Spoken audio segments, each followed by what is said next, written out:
Today's episode of the Star Local Media High School Sports Podcast is brought to you by Baylor Scott & White's Sports Performance Center, Athletes Made Here. The Sports Performance Center was developed with one goal in mind: to maximize human performance through movement and recovery. Their team of expert performance sports coaches and trainers will guide you to achieve your performance goals. That's the Baylor Scott & White Sports Performance Center, located at the Star in Frisco.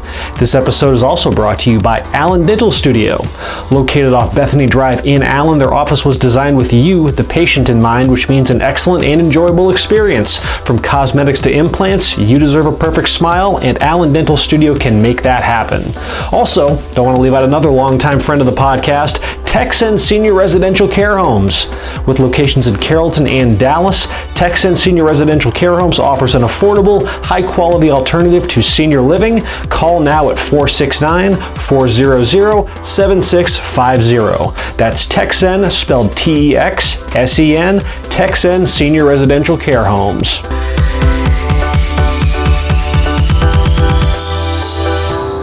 Welcome to another episode of the Star Local Media High School Sports Podcast. My name is Matt Welch, being joined by Bryan Murphy and Devin Hasson. Gentlemen, it is Thursday, and let's talk some high school football. We are down to, I guess, at most 2 more games in our coverage area for the season, which means we are guaranteed one more at least. So let's talk about that game. Saturday, 2 o'clock, Eagle Stadium in Allen, the last team that we have standing in our coverage area. Frisco Lone Star, the number 1 ranked team in Class 5A Division I. They continue their playoff run as they are now down to the penultimate round of the postseason, and standing in their path is big, mighty Denton Ryan. Denton Ryan, this one is Saturday, 2 o'clock at Allen Eagle Stadium, the Class 5A Division I state semifinals. A really worthy semifinal. I mean, it'd be one thing if you had, a team that came out of Region 1 or Region 2 that just kind of got hot at the right time and maybe upset a team or two along the way. But no, you have the number 1 ranked team in the state going up against number 3? I mean, it is absolutely a heavyweight matchup in the truest sense. 2 teams with very, very just stout credentialed resumes. And yeah, man, it should make for a fun one Saturday afternoon out in Allen. So when you guys look at this matchup, I mean, what is the first thing that jumps to mind as far as what intrigues you about this matchup Saturday at Allen? I mean, this could easily be the real state championship match right here. I mean, these are the 2 best teams, I think, left standing. I think these are the 2 best teams in 5A Division I, period, heading into the playoffs. Denton Ryan, I mean, I said it on Monday's podcast. Who have they played? I mean, yeah, of course they've been blowing out everyone. I'm not questioning that they're not good. Obviously, I just said they're one of the 2 best teams in my opinion in all of 5A, but who have they played? You look at Lone Star, they've played Highland Park twice. They played Lancaster. They've gone against the Colony and their 50 billion Division I wide receivers that they have, and they hung on and beat them at the Colony. Who has Ryan played? The best team was Abilene Cooper, Colleyville Heritage. I mean, come on now. Don't get me wrong, Denton Ryan still has some scary guys on offense. Yes, they actually average 0.2 more points per game than Lone Star, which is scary to think, but dude, Denton Ryan has a bunch of D1 studs on their offense as well. Drew Sanders, Amani Bailey, who rushed for like 1,000,000 yards against Colleyville Heritage. Still impressive nonetheless, was 275 yards and 4 touchdowns. Billy Bowman is another guy. Yes. He gets kind of overshadowed with those guys, and he's a stud too. So, do I think this is going to be a slugfest? I don't know. Do I think this is going to be a defensive battle? Could be. I don't know. But I do think this is a 1-score game for sure. Well, and I think you're right about, Lone Star being more proven based on the competition they played, but it's really not Denton Ryan's fault. Yeah. Nobody wants to play him early on because they are a powerhouse and they have been for years. And they can't control who they play in the playoffs. Or the district that they're put in. Yeah. So, I mean, all you can do is take care of business against the teams that you're put up against. And, it's so hard to look at Ryan because, their first half numbers, they've outscored opponents 559-43 in the first half. 3 of those games are against Carrollton and Farmers Branch. I understand that, but they've done the same thing in the playoffs. They've trailed for a total of 1 minute and 55 seconds this year. It was 2 fluke early scores in games, and they came right back and matched it and went on to blow out their opponents. It's just so you look at their numbers, and it's hard to get a read. You mentioned Drew Sanders. the Alabama commit, Billy Bowman, the Texas commit, Imani Bailey, Seth Hennigan. A lot of these guys are putting up these numbers playing essentially a half. I know. That's why I like it, because when you look at it, the numbers aren't going to jump off the page at you. Like they don't, they're not going to just litter the stat sheets to the tune of a guy like Marvin Mims or whatever, Garrett Rangel, just because, you have to apply the caveat that these guys aren't playing full games and whatnot. But things like with Imani Bailey, the number that jumps out off the page when you just talk about his dominance, 11.7 yards per carry. That is far and away the highest of any running back in the Metroplex, at least at the 5A level, among those top 25 backs. But you'll have games where he carries the ball like 6 times because that's all that's required of him, and they're already up 45 at the half. And that's what I'm curious to see, because if you look on the season, he's averaging less than 10 carries a game, and he did have a lot of those 4 and 6 carry games. But in the playoffs, those numbers have gone up. As you'd expect. And obviously last week in the biggest game up to date, he goes 20 carries for 275 and 3. So you're going to see a lot more. These guys, they're going to have to play 4 quarters this week, without a doubt. Exactly. And you said something interesting. They've trailed for what, a minute? Some change. They've been in 2 separate games, but for a total of 1 minute and 55 seconds. This is the amount of time they've been behind. So it's going to be real interesting if Lone Star jumps on them early, how they respond. Lone Star in almost every game this year has thrown a deep pass on the very first drive to Marvin Mims. They did it against Lancaster. They've done it. It's probably going to happen again on Saturday, Ryan. They've done it to everyone. What are they going to do when they're punched in the mouth early with a big Marvin Mims touchdown? They got to deal with Trace Bruckler too, who's been a monster this postseason. With Marvin Mims getting double teamed every single game.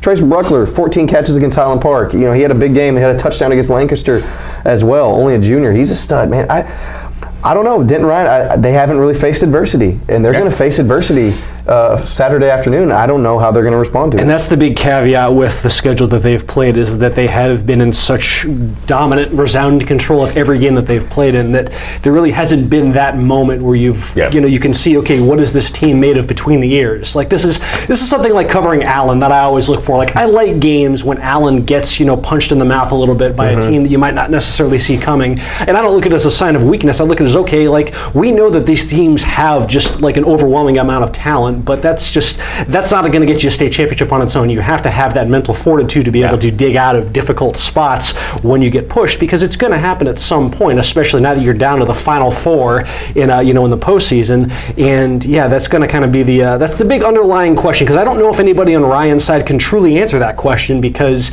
they just haven't really been faced with that yet. We talked about their first half dominance, and I've got the first half numbers charted right here, and I think I'm counting 7 shutouts they fished in the first half.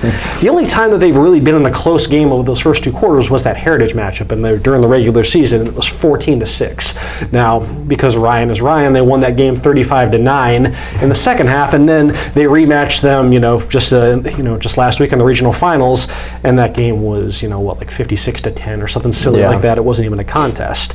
But that's really the only time this season when they've had to, when things have been even mildly uncomfortable, and even then they never trailed in that game. They were always in control. So that's kind of the big underlying subplot, is what's going to happen to Ryan if Lone Star does crack him early. Because I think back to last year's Ryan team, and it was kind of the same vibe, heading into that state semifinal against Highland Park. The defense had been rolling. I believe the number was they had allowed 12.9 points per game heading into the state semifinal last year.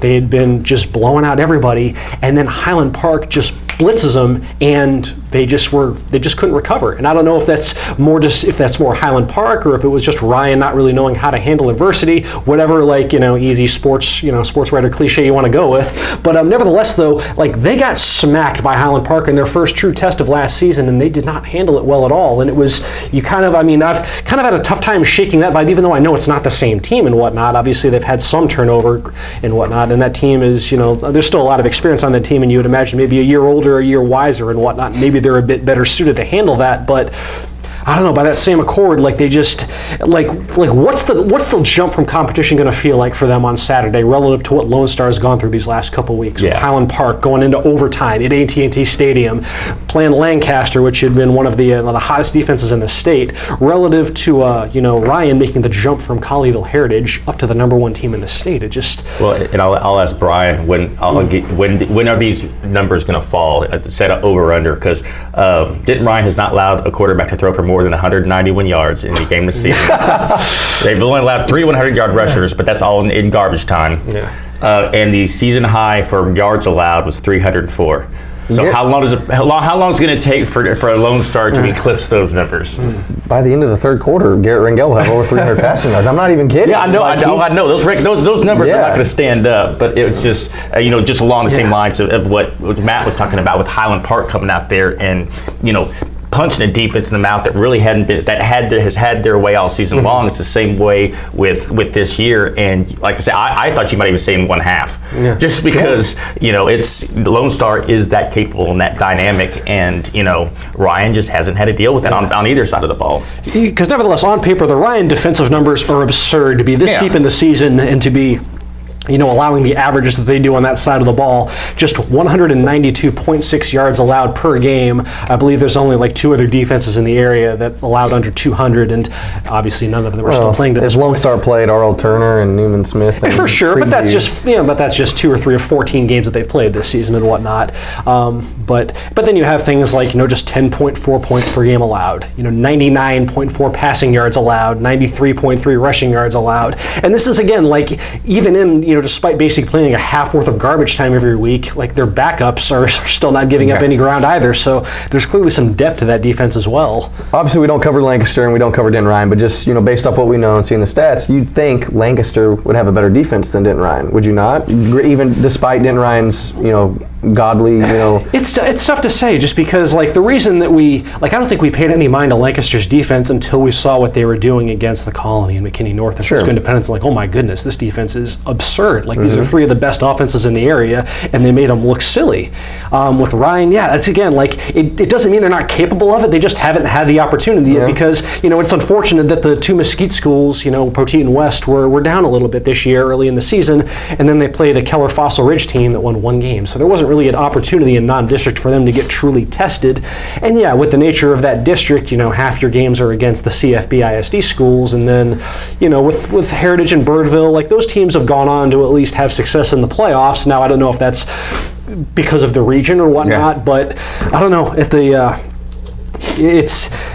just the how Ryan answers adversity question is the top storyline heading into this game, because we know what Lone Star looks like when they get faced with upper echelon competition. That's what they've seen coming out of a region as difficult as Region 2, and just the ability for them to stare down Highland Park in AT&T Stadium, which has been a house of horrors for so many other teams when paired opposite the Scots, including Denton Ryan, and they passed that test, and then they hung almost 40 on one of the best defenses in the state. So I know how Lone Star looks, when pressed with upper echelon competition. I don't know how Ryan does, and if we want to kind of segue now into our picks for this game, that's kind of what separates this one for me, is just it's a belief in the resume for Frisco Lone Star. For sure, and I'm not gonna. I haven't picked against Lone Star all year. I'm not gonna start now. And I kind of even started a little friendly Twitter war between the Texas high school football media mafia yesterday. It was all fun and games. I saw a couple people had picked against,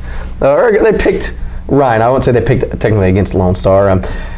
Some people that follow Denton Ryan pretty closely, so of course they know what Ryan is capable of. And am I going to be surprised if Ryan wins this game? Heck no. This is the state semifinals. No, they've been there 4 years in a row. Exactly. So that's. And are we going to talk about the fact that they've lost this same round, granted to Highland Park every time, and it's to the boogeyman, and you can argue that this boogeyman this year is a different animal, might be even better.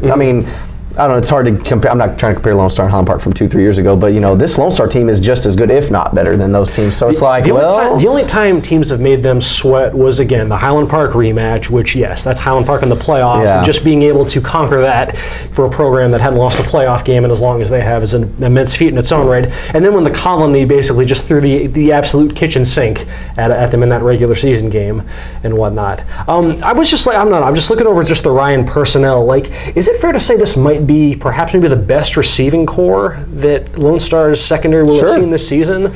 Like it's better than the Colony? Deeper, probably, in terms of playmakers. Yeah. I mean, they got 3 bona fide. But so does the Colony, to be fair. Yeah, it's probably, there's probably not a whole lot just as far as talent for talent goes, because, like, as far as we talk about, Amani Bailey and just the job that he did last week against Heritage, I mean, Seth Hennigan, the quarterback, and then those receivers, Billy Bowman, but we also mentioned, Jatavian Sanders. Both of those kids are committed to Texas. They're both, 3-4-star prospects. And then that's not even to mention Drew Sanders, who's one of the best, monster. If you just talk, just the best utility players in the state, maybe the country, I mean, Sanders has... It's crazy to think this kid started his high school career in vying for a quarterback battle at Lake Dallas once upon a time, and now what has become since then. I mean, he's a threat to throw. When he lines up in the backfield, it could be a pass. I mean, they run him, on some direct snaps, and he's had rushing touchdowns. He's had let's see, what was it?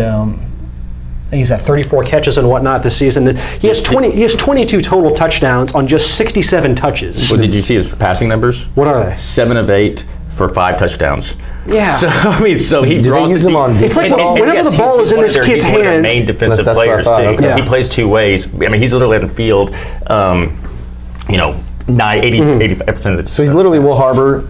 Yeah, a notch to another level. Just going to Alabama. Wow. Yeah. He's 33 rushes, 326 yards, and 10 touchdowns. 34 catches, 717 yards, and 12 touchdowns. Now, on top of 5 passing touchdowns. Lone Star hasn't faced a guy like him, but I mean, look what they did to Trey Bradford last week. A 4-star running back. He had a big first half. He didn't do anything second half. Look what they've done to Chandler Morris. In 2 games, they picked him off 4 times at Highlander Stadium earlier this year. They faced guys that are really good. So this will be nothing new. Denton Ryan may just have a lot of those types of guys. Without a doubt. And the reason, I went with Ryan, albeit because I'm stubborn, because I picked against Lone Star the last 2 weeks. You got to stick with they him. proved me wrong. So is Kendrick. So, you were going to die on this hill. But, a couple of reasons. Number one, I just think their big playability. We talked about Drew Sanders. Billy Bowman has 4 punt returns for touchdowns this year. I think, and Drew Sanders, we just mentioned, has the ability to make a big play on defense as well. I think that one of those guys is capable of making a game-changing play. And you mentioned the boogeyman of losing 3 straight years. I look at it the other way around. I look at it as a source of motivation. I think that's been their driving, their calling all season long, is to get back to this point and finish the job.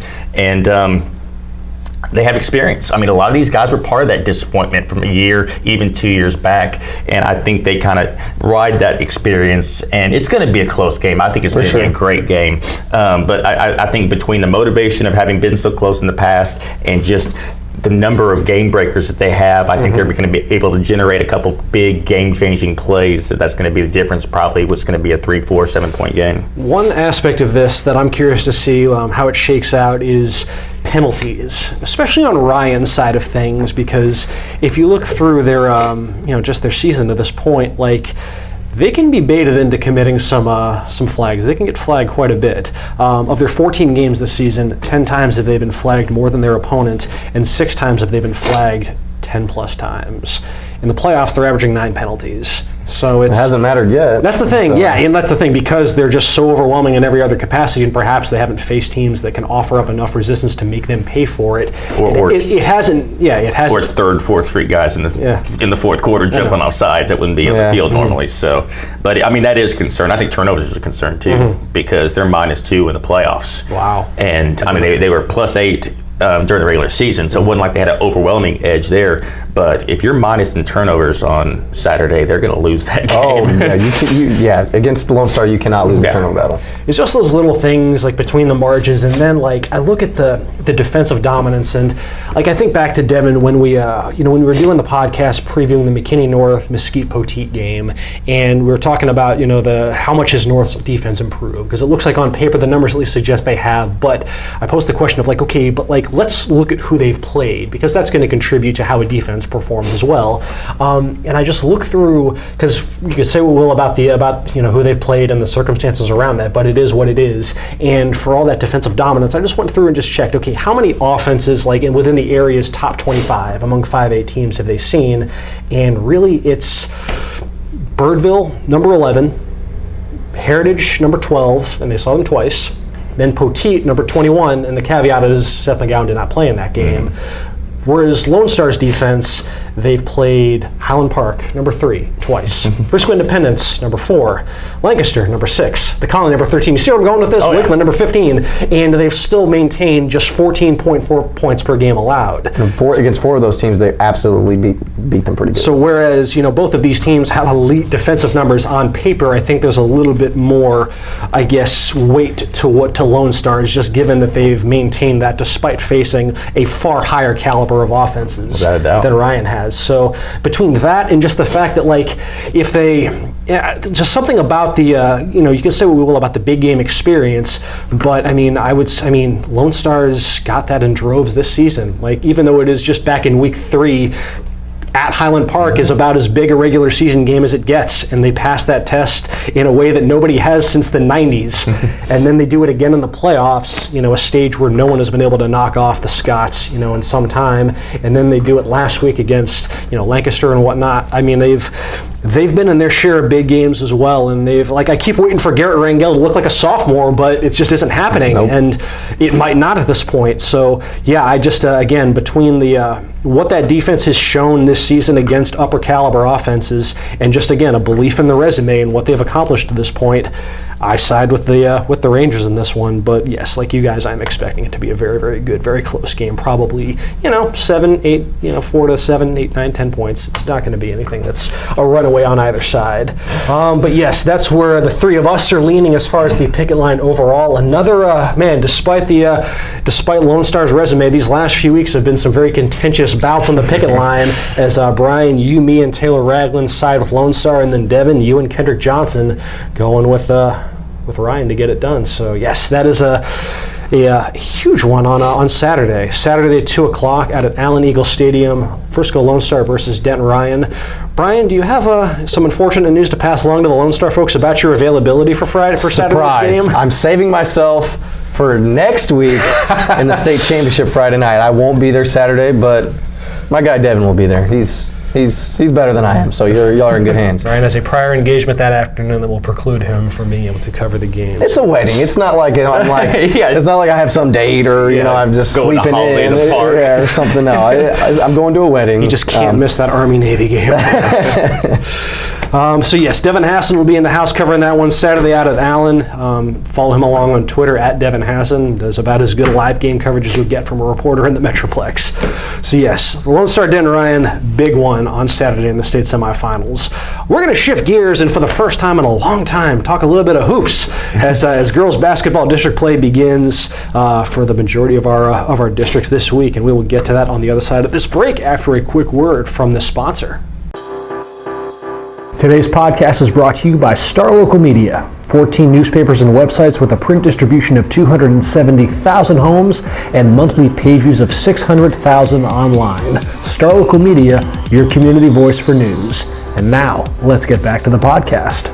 And we are back. We have previewed Frisco Lone Star and Denton Ryan, so we're going to shift gears and talk a little high school basketball for the first time probably since when, guys? March? It's been a hot minute. So yes, it is. We are about to get things going in earnest for several of our girls teams. District play begins on Friday. If not on Friday, then we have some to begin next week on Monday and Tuesday and whatnot. So as kind of a crash course and catch you up on just some of the early season storylines within our coverage area on the girls' end of the basketball court. Let's just chit chat about it, guys. And I think we can get to more kind of team and district specific storylines. But as far as one of the more overwhelming storylines around the Metroplex, and that has been the number of just debilitating injuries to a number of really high-profile players. And Devin, you and I have, a couple of our schools have been just drastically impacted by this, with season-ending ACL injuries of that matter to Jayla Brooks over at Saxe and Jordan Merritt over at Plano Senior. I don't know if it's just in this day and age, it feels like these sports are 365 days a year, chores and whatnot. So I don't know if it's just if it's an overuse injury or whatnot, but nevertheless, it has left a couple teams in Saxe and Plano that have been among the better ones in the state for the last few years in predicaments now where they're having to go to battle without their best player for that matter. So on Saxe's end, just kind of how is not having Jayla Brooks kind of recalibrated the math for the Lady Mustangs? Well, and you mentioned the year round. My understanding was it was playing club in their very last club game before they shift gears into high school ball, and it's just it is one of those things that the more you're out there in the court, the more chances go up that something freak can happen, and you come down wrong, you collide knees with somebody, any little thing can happen that can cause an injury. And with Jayla over at Saxe, it's really tough because she's the point guard. Yeah. She's run that offense for 3 years, and really even as a freshman contributed. And they already lost a couple of key players, but Jayla was the offensive player of the year in the district last year, and just she's Division I caliber player, and without her, they have a couple of good posts, but they didn't have anybody alongside that could bring the ball up and run the offense the way that Jayla has. So you've seen their scores kind of dip into low scoring here early on. Brianna Salazar has stepped into that role. I got to see her last week at the Caldwell Center, and it's a work in progress. She does a good job, does a solid job, but again, it's just a change of pace from what Jayla was able to do and her understanding of that offense. So Saxe is still off to a solid start, but they're a team that. While they had a couple questions coming into the year, now they had that third question trying to replace now 3 starters. So it was a good sign last week when they won the championship at the Caldwell Center. And kind of to build some momentum going into the start of 10-6A on Friday. Are they still the team to beat, do you feel, though, in 10-6A even without Jayla? Anytime you've won 55 straight district games, you're the team to beat until someone can knock you off. They've won 4 straight district championships undefeated, so that shows that they've been able to reload. Yeah. I mean, last year they won by an average margin of 41.5 points per game. So it's not going to be that easy. Lakeview played them tough. What, is it going to drop to like 30? Yeah, no, it's Lakeview played them tough in the finals. It was 46-43. Okay. It was really, I mean, Saxe was up 8-10 the entire second half. Lakeview didn't make it a one-score game until they hit kind of a garbage, basket with 2 seconds left. But it shows that Lakeview can be more competitive, and Lakeview does have some really good athletes over there. Rolette's off to a tough start, but Rolette kind of feels good about where they are. Wiley is kind of the other projected team out of those 4, or joining those 4, I should say.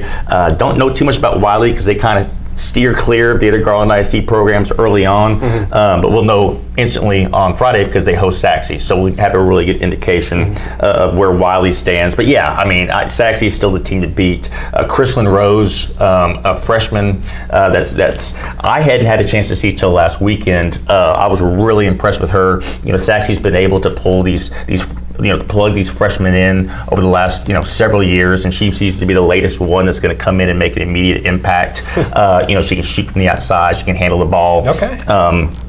I mentioned Brianna Salazar has been kind of the main person running the offense, but Chrislyn Rose, is kind of good all-around skill set, and adding her to the mix, I just think that Saxe's got too much firepower. Am I going to say they're going to go undefeated again? No, but it wouldn't surprise me if they did, because I still think that they're a step above everybody else. And then, with the way Plano was impacted by losing Mare, which that injury came in a non-district game, a tournament game against John Paul, one where she was making a move to the basket and tried to Euro step around a defender, and she just planted the wrong way, and she heard a pop. Now there was some controversy as to whether or not she banged knees with the John Paul player and whatnot, but nevertheless, yes, it is sidelined. One of maybe the best player in our coverage area, period. And I was so excited to see her play this year. She was going to be a McDonald's All-American, right? She would have been. She would have. I'm on the short list of candidates for sure. For sure. She would have had a serious shot at it. With the trio of 9-6A gone, off playing, Division I college basketball, it was, George's turn, to be that player, to be that, that stud and playmaker in 9-6A, the one that gets talked about. And it sucks. I was looking forward to seeing her play against Prosper, and when you told me the news, I was kind of devastated too. Because this is a player that she's been tearing it up since she was a freshman and whatnot. She really came on as kind of their go-to scorer over the back half of her sophomore year, and really helped kind of key that run to a state championship. And this year, it just sucks when it happens as a senior too, because this is these players, that's kind of where this is all kind of building towards, is that chance to have a really big senior year and kind of mold these teams in your image and with your leadership and and whatnot, and to not get that chance now. She's still going to be there on the bench, cheering the team on and helping them out any way that she can, but obviously it does suck because, yes, this is one of the absolute best players to ever come through Plano ISD. And as far as how it's impacted the Lady Wildcats, they've actually held out. They've actually gone on to play pretty well. I mean, that's the thing. Like, when you lose a player of her caliber, it can be easy to expect, like, okay, there's going to be some significant drop-off, and it definitely lowers their ceiling because there isn't a player on there right now that you can just pencil in for like a 20-10 just nightly. Because that's the thing. Like, not only was she their go-to scorer and and their best rebounder and whatnot, this was also the 9-6A Defensive Player of the Year last season, and was our all-area Defensive Player of the Year. They're 14-1. How many of those games did Jordan play in? That's a good question. I don't know exactly how many, but let's see, I've got the schedule right in front of me, but they haven't had her for the last, it's been about, say, 4... But they've kept on winning. Yeah, and they held DeSoto close without Jordan, right? Yeah, it feels like, honestly, looking over their schedule now, like, honestly, I think maybe half their games have been without her. But that's the thing, like, they beat Cedar Hill by 12 on the road. Cedar Hill is that's a quality award. That's a Cedar Hill team that's ranked number 9 in the state right now. And they played DeSoto in the finals of the Cowtown Classic last weekend, number 1 ranked in the nation, DeSoto, and lost them by 5. In which I got to see DeSoto on Tuesday against Plano East, and I don't know how Plano made that game just a 5-point game. I mean, DeSoto looks incredible. DeSoto's ranked number 1 in the nation now, aren't they? According to Max Preps. I mean, take that for what it's worth. No, but it's still. They look it now. DeSoto's incredible. But yes, I mean, that just shows you what this Plano team still has. But at the end of the day, like, again, like, it's not like this is a team that, like, their alpha and omega was Jordan Merritt. There's still players on that team that that were part of that big run to the regional quarterfinals last season and played for the team that won state and whatnot, like Maggie Robbins, Michaela Edens, and then one player, a transfer from Plano West, that has kind of stepped up into taking on a much more prominent scoring role as she gets acclimated to her new teammates, as Amaya Brannon, who's a very, very skilled player, another Division I prospect. And then there's some younger players on that team that have really thrived as well. There's still plenty of talent on this Plano team, and even without Merritt, Bryan, we were doing our predictions for District 9-6A earlier in this week. That'll be in Sunday's edition of the Plano Star Courier, and we, you, me, and Kendrick, we submit our ballots, and then we average them out to get our consensus rankings. Man, I still think Plano's going to win this district even without Merritt, and I mean over Allen. Yes, wow. And that doesn't come. He's going to know Allen. I mean, Allen went to the state semis last year, and they obviously still have plenty back from that team in its own right. But I don't know, man. Just the way that Plano has managed to keep their head above water without Merritt these first few weeks of non-district, and again, DeSoto 56-51. That is really, really tough to do given the caliber of talent on that DeSoto team. I still think Plano is going to be, they're 14-1 on the season, 15-1 I should say, after beating Skyline on Tuesday. They're still going to be pretty solid without her. But then, you mentioned a team like Allen, which had its best season ever last year and going to the state semifinals, and they had one of the 3 McDonald's All-Americans in 9-6A. They graduated Nia Green and whatnot. And to not have a player that could drop 30 in a given contest, it's going to be a tough thing to replace. And they've also been a little bit banged up elsewhere in the rotation, and that's led to some pretty uneven results early in the season. But you look at all of their losses. I want to say that they've got 6 losses to teams that are state ranked, and there's they gave Duncanville a good game early in the season, and same for DeSoto and whatnot. There's still plenty of talent there. Tyler Jackson was huge, in that run last season. Zoe McCrary, she's had to miss some time, but she's, one of the top front court players in the entire district. And then they got, you talk about another, transfer within the district, but McKinney Boyd's best player, Zoe Jackson, her mom has a job now in Allen, working with the school district, and Zoe,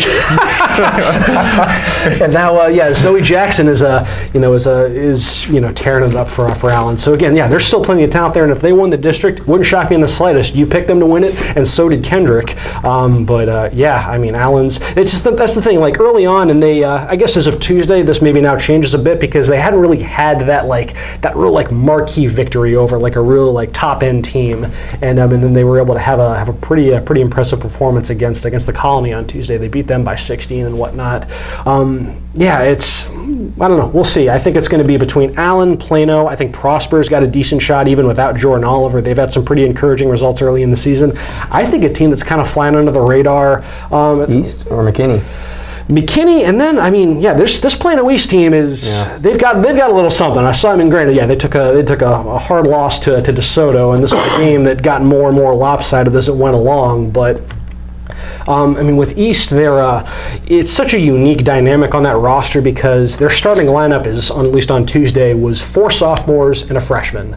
I mean, it is the kind of youth that you just don't normally see, a coach, willing to roll with, early in the season. But, they've got a new head coach in Jessica Linson who came over from Lancaster. But despite that youth, and they've played an absolutely murderous non-district schedule. They saw DeSoto, they saw South Grand Prairie, Cedar Park, who's number 2 over in 5A, Austin Westlake. And they've come out better than, I think they're 10-5 or so heading into district, which is, again, a pretty quality record. They've got a couple state rank wins on that resume, and you can definitely see the skill and the defensive energy that they play with. That was especially apparent early on against DeSoto. I mean, that was a pretty competitive game for a half. It's just that DeSoto has so much size and their defense is just absolutely suffocating. That's maybe the best zone defense in the state, and eventually it just became too much for Plano East to handle. But I don't know. I mean, it's a lot of players that have that played last season. Ada Anamekwe, Tiana Amos, and then some of their younger players. Kayla Cooper's another one who saw plenty of time last year, and then some newcomers like their freshmen Yadara Udo and Taylor Hagan, 2 very, very skilled front court players. I honestly wrestled back and forth on this East team potentially finishing as high as 2nd in the district. I think that their upside is that great, and we'll see. I think East has got a good shot at the playoff spot. Ditto for McKinney with Aaron Fry, and they've got a lot of continuity from last season despite falling short. Bryan, some thoughts on kind of what Prosper has shown this year? Because it was easy to think. They've had Jordan Oliver all this time, and you could that was the best player that we covered last year, I think. For sure. Yeah, and without that though, you wonder, just how big a step back are they going to take? But it seems like they've still played pretty well. They won't be making the regional final, but they'll be making the playoffs. They'll win a couple playoff games. They're more than capable. They still have, a big bulk of their starting lineup and contributing role players back. Maddie Cleary was one of the best shooters. Boy or girl, she could light it up. Last year from the 3-point line, she's headed to University of North Texas, go Mean Green, and she's their leading scorer so far this year. Chandler Browning is back. Peyton Mosley has been filling up the stat sheet. Trey Rochelle, man, he's going to have those girls ready to play. He's a good coach. He's a great dude, one of the best coaches in our coverage area. And they'll be fighting in the mix for playoff positioning for sure. Devin, what is the read over in Mesquite ISD with how 11-6A is shaking out? Real similar to last year. It's last year Horn and Rockwall shared the district title. That's the 2nd year in a row that happened, with Tyler Lee and Longview riding out the playoff field. You look at the TABC preseason rankings, they actually have Horn finishing 3rd. This is a Horn team that's won a share of the district title at least for the last 7-8 years. So a little surprising to see them dropping down to 3rd. Again, we don't get much of a read on Tyler Lee and Longview because they mainly stay out in East Texas. They had a pretty solid team last year, if I recall. They were, and so was Longview. But again, I don't know if that, Mesquite has been down, North Mesquite's been down, Rockwall Heath's been down the last couple of years. I think all 3 of those are kind of ticking up a little bit. Horn, to me, is still, they're so versatile. And, they did lose Nia Boyd, who's a 2-time, most valuable player. But Jasmine Shavers, she's a 5'10" guard that, when they played Saxon in the playoffs last year, she was hitting 25, 28. She just felt it. And she she scored 20, I think, in the first half. And most of it was from beyond the arc. But she can also penetrate. They beat state-ranked Mansfield Summit on Tuesday. She scored 37 in that game. So she's back. Trilea Washington is a 6'1" guard forward hybrid. She can run the offense. She can post up. She can do a little bit of everything. Delana Choice is another one. They just got so many girls that can do so many different things, and they got pretty good depth. So, I think Horn's going to be right there. Rockwall's proven that these 2 teams have kind of gone back and forth. Mesquite, as they have a winning record overall, they're still kind of getting that system under their head coach Kelsey Baker, who was a former standout at Horn a few years ago. But Lakeisha Babels is a girl who can score. Kaya Freeland has experience. She's a 4-year girl. Janae Samuels gives them a presence in the post. So Mesquite might be one of those kind of sleeper teams to come up and catch, to kind of break that top 4 that's kind of had a stranglehold on the 4 playoff spots here in the last few years. Bryan, Frisco ISD has been, how many? They're already midway through districts. Feels like it, man. This is a district that produced the state runner-up last year. They've produced some of the better teams at Class 5A in recent years between Liberty and Lone Star.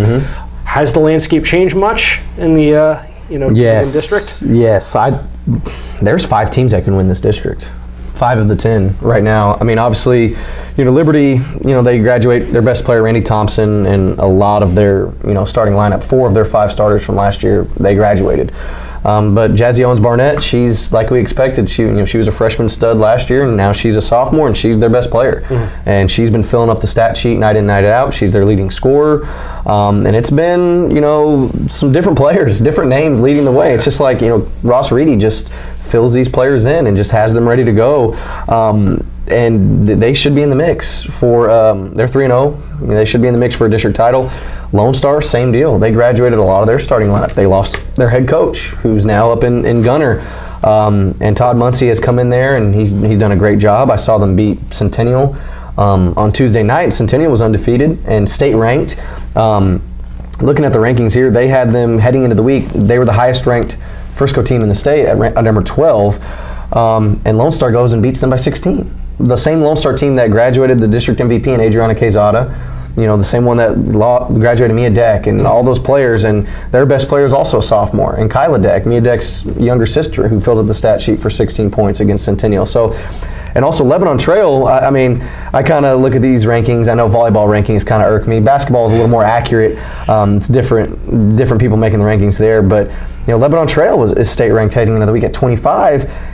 And they may not even be a playoff team in this district. They had a hot start, but they're 1-2 in district now. And you look at other teams like Memorial, who made the playoffs last year with really freshmen and sophomores as their best players. They didn't have seniors last year, and they made the playoffs. And heading in, I thought Memorial would be the best team on the boys and girls side, really, in this district. So, there's a lot of contenders. A lot of. Oh, I haven't even mentioned Reedy. Reedy's 3-0, 11-3. They beat Memorial last week in one of the first district games, 36-31. And they do this cool deal on Twitter where after games they dance in the locker room. They're like, after wins we dance. I think it's pretty funny. And they're rolling right now, and I think Reedy deserves some recognition. I haven't seen them play yet, but I saw a girl named Harley Harbor is filling up the stat sheet for them. Looks like sounds familiar. It does sound familiar. So I think athletes are in that family. It'd be a big coincidence. Is she good at every aspect of playing basketball? She kicks field goal. She does everything. She coaches too. No, I'm just kidding. But yeah, so there's you look at Memorial, Liberty, Lone Star, Centennial, Reedy, Lebanon Trail. That's 6 teams right there fighting for 4 playoff spots. 4 or 5 of those could easily win this district. Meanwhile, over in District 8-5A, this is a district that begins on Tuesday with the Colony and Lake Dallas and Little Elm and whatnot. And much like last year, it does feel like the Colony is kind of in the driver's seat for this one. It's just such a unique dynamic with the Colony because they bring back the 2 best players in the district. Do they have the best scoring duo in our coverage area? Between Jewel Spear and Tamia Jones? Yeah, they might, man. When you have 2 players that scoring 20 points a night, each of them. 2 players that can pop off for 25, 30 each a given game. It's just the thing is, you look at some of their box scores and it's just them. That's the thing. If one of them has an off night, I don't know, it's been a bit tougher sledding if you have one of them that's held to 11 points or 12 points or whatnot. So, and again, but this is when you're going up against, some 6A programs and whatnot. I don't know if it's how much of a problem it's going to be in District 8-5A and whatnot, but yeah, you do have. They're playing Allen, Cedar Park, Saxe, Prosper. Yeah, they're playing some really good teams. Now that I look at it, yeah, they're still ranked top 10 in 5A, I believe. But yeah, they've got. That's the thing. Most teams would kill to have one player that can go off for 25 a night, and they've got 2, and they're both, interchangeable in just how effortlessly they can score the ball. They're both committed to D1 schools, obviously. Jewel Spear, Tamia Jones, as the Colony the Colony goes, but it still feels like it'll be enough to win District 8-5A. Elsewhere, though, Little Elm has shown some pretty encouraging signs, and they got a nice little. You can attest, Devin, a nice little freshman. Yeah, or Amachi Kimpson. And Devin saw her play, scored 19 points in 1 half. Yeah. And then she kind of was, held in check the second half. But freshman, averaging over 20 points per game for this team. That's 9-5. They've already doubled their win total from last year. New head coach in Kristen Coffey. She was Kim Oliphant's assistant last year, lead assistant. Now she's taken over, first head coaching job, and she's doing a great job. In Little Elm, they should make the playoffs. Yeah. I don't see why not. After an abysmal year last year, with growing pains, and really the last 2 years, single-digit wins both years, and being at the bottom of the district. This isn't the same team. There's multiple freshmen contributing, some sophomores that gained valuable experience last year. They're rolling, and they should make the playoffs in 8-5A. Same for Lake Dallas, you'd think. I mean, this is a team that brings back just about the entire rotation from last they're going to be season. tough. Yeah. They do have a new head coach in Jordan Davis, who came over from Marcus to coach the Lady Falcons. Now, they have taken a little bit of a hit health-wise early on with one of their best players, Mackenzie Buss, who was the district newcomer of the year last year in 8-5A. She has had to miss some time due to injury, but again, there's still a ton of experience elsewhere between Dorian Norris and JoJo Elliott and her sister, Georgia Elliott, Allie Buchanan. I mean, there's so you would expect that continuity to at least pay dividends too, and that Lake Dallas should at least be sitting pretty as far as being able to get one of those 4 spots. Now, we thought this was a team that could potentially finish as high as 2nd place last year. They ended up getting the 3 seed, and who knows? I mean, Denton Braswell looks to be much improved this season. You just mentioned Little Elm with their stud freshman, and sometimes, I mean, at that level, if you have a freshman that can hang 20 and 20 plus a night, that's sometimes all you need, especially at the 5A level. But yeah, outside of I feel like the Colony is there's some certainty there, but outside of that, I mean, you could rank those next 3 teams in the district, any different way. So let's see. We can close this out with a look then, I guess, at 13 5A, Devin, and a look at how things are shaking for Poteet and West Mesquite. What have those two shown early on the season? Well, last year, the order of finish was Poteet, North Forney, Lancaster, and then Forney got the 4th spot after a 3-way tie.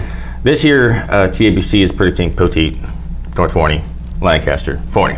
So not much difference. And I really, you were just talking about what scoring duos could match up with the Colony. Well, if this was a year ago, I would have given you to Johnny Perry and Amaya Briggs from Poteet, because they were both 20-point scorers. And I mean, you're talking about the district MVP and the district offensive player of the year. However, both of those players are gone. And that was probably, when you factor in scoring and assists, that was probably 80% of their offense that they lost out of that backcourt. So to have them picked to be the district champions is a little surprising. I don't know. Everybody has question marks. They returned Jelia Johns, who's a 4-year varsity player. She's a 6-foot post, so she gives them a presence inside. And Daja Espinosa and Peyton Jones and Heaven Worthy have kind of stepped up their scoring this year. But we're going to have to see. That's a lot of production to make up. Not to mention the leadership of those 2 girls who both had the ball in their hands a majority of the time. North Forney, I got to see a little bit of Lancaster at the Coldwell Invitational. They won the Consolation Championship. So they've got some nice pieces. Skylar Barnes is a player who went off on a couple games that I saw her. So they're going to be right there in the mix. Forney was really young last year, so I think they're kind of on the upswing. But I think the team to watch is West Mesquite. I mean, this is a team I got to see on Tuesday, and they didn't miss the playoffs from 2005 to 2016, and they won 9 district championships during that run, and most of them were in dominating fashion. And then they just kind of fell off. I mean, they went from 14-0 to 0-14 basically overnight. They just one of those waves where they just didn't have the talent they were accustomed to. But Lindsay Reed's been working with this group, and they were part of that 3-way tie for 4th place last year. So they were making a jump there, and they've just been impressive. I mean, Shamaria Henry, Nia Bolin at the point. Have both been good. Jatalia Williams, Gala, and others have stepped up scoring-wise. They do have some inside punch with Tiffany Ikwameri, Rabita Salami. So they have a good balance between inside and outside. And I think if they can build off what they were able to do last year, they're certainly a contender to get back to the playoffs for the first time since 2016. Whew. So yes, that was a look at some of the early season storylines in our coverage area for girls basketball. And we'll really be diving into our coverage, I guess, because now Tuesday nights belong to basketball. Volleyball season's done with for all of us except for you. Football's done with. So it'll be basketball for the next couple months. My favorite time of the year. Always love basketball time. Soccer's officially started too, not matches, but soccer's officially playing. Don't start with me, Devin. I just want to talk about basketball right now. I don't have time. So yes, and that'll do it for this episode of the Star Local Media High School Sports Podcast. Appreciate y'all for watching. Devin, Bryan, thank you guys for tagging along. Folks, you enjoy the rest of your week, and we will talk to y'all later.